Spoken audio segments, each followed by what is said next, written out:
Welcome back to Weekends with Whitney. Well, this Saturday is the 4th of July, when we celebrate freedom of so many kinds.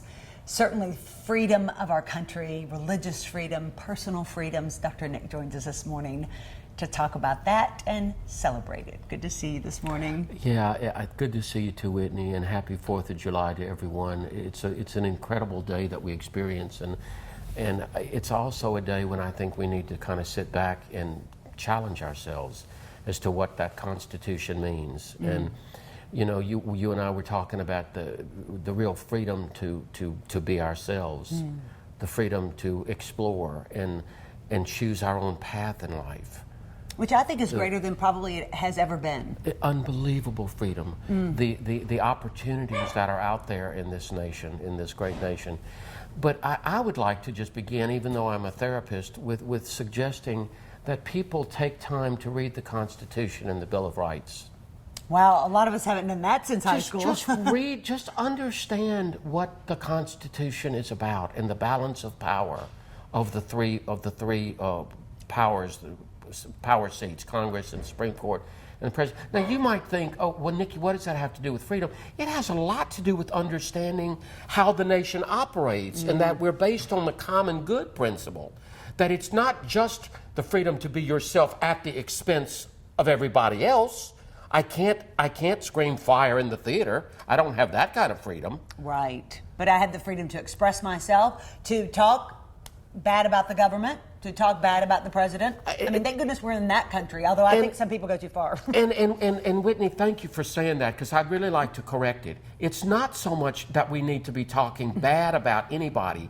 We need to understand that we are in an ongoing experiment where critique is constant. Doesn't that sound exciting?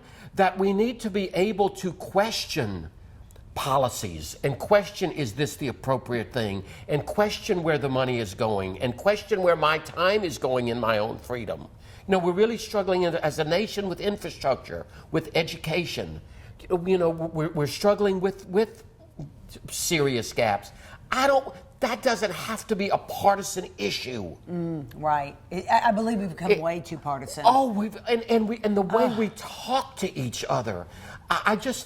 I don't want to use the word disgust, but there are times when I just am so sad that in such an incredibly great nation, we talk so accusatory to each other, and we use the Facebook and the text in order to do it because it's easier. So people will just go on and send these long responses to one simple comment, maybe. I mean, certainly, and this isn't political, but this is, you know, personal freedoms. Certainly the Caitlyn Jenner episode. Caitlyn Jenner, perfect example. I just stayed out of that fire because I don't have time to respond to everybody. Half the people will probably agree with me. Half would hate the way I feel. And you know what? I don't have to prove anything to anybody to let my feelings be known about that. I'm not hiding it, but in a place like that, I just don't have the time to carry that flag. See, and that's a great example of how you use your freedom for your own personal health and for the health of the nation.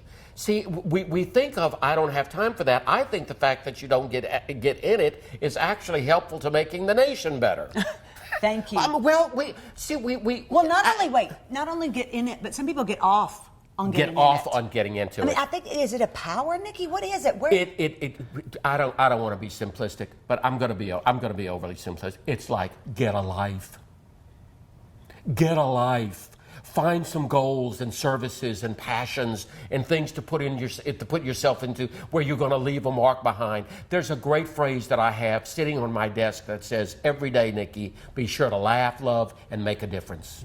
We don't make a difference when our civil discourse is destructive and accusatory. We don't. But mentally, let me ask you this: what is going on when someone, and I'm guilty of it at times too. Hopefully not very often, but still, I'm guilty of sitting behind the computer and responding to something that you either adamantly disagree with or agree with, and just and then you feel this surge and this. I mean, it's almost powerful, but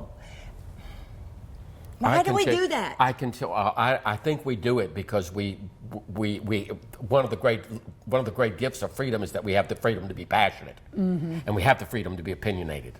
See, that's really great. What I would suggest you really try to do, and this goes to the freedom to restrict ourselves as well. I have the freedom to say, I'm going to write it, but I'm not going to send it. I'm going to think about it, and because tomorrow it really might be that, why was I even caught up in that? Like the Jenner thing, or why am I so taken up with this particular issue? Let me think about that and see if it really matters. Sure. And again, I loved your notion about the freedom to be yourself. So I just wanted to kind of make sure we close out with that. What we want parents to be aware of too on this day: help children find their path. Help children be free to find their path and not live the path of the parents. And not live the lives that the parents maybe wanted them to live. Help them find their own drive. We have the freedom in this country to do that. Isn't that exciting? That's so exciting. Isn't that exciting? That's a great way to think of freedom, because there are a lot of parents out there that worry, and it's like, let them find their way. They will. Give them guidance, supervision, discipline, but help them find what is their natural bliss. We live in a country where we have that freedom to do that. Oh, it's exciting, isn't it? It's so exciting. Instead of beating somebody down with your time, right? Help empower people. The people, real quick, you know when people stop seeing me for therapy? Tell me. When they find a job they like. No kidding. I have dropped so many just from career paths, because that's a third of our life, and we have the freedom to do that. But what scares us is, well, I don't know, I'm scared, or I won't make as much money. I'm like, but it's your passion. It's doing what you love. We'll help you set a budget. That's right. Wow. Anyway, it's a great day, July the 4th, a wonderful Independence Day. It is. So you all have a great Independence Day coming up. We have a whole week to get ready for it and to celebrate it, and let there be peace and freedom in your life, that and every day. Much more Weekends with Whitney right after this.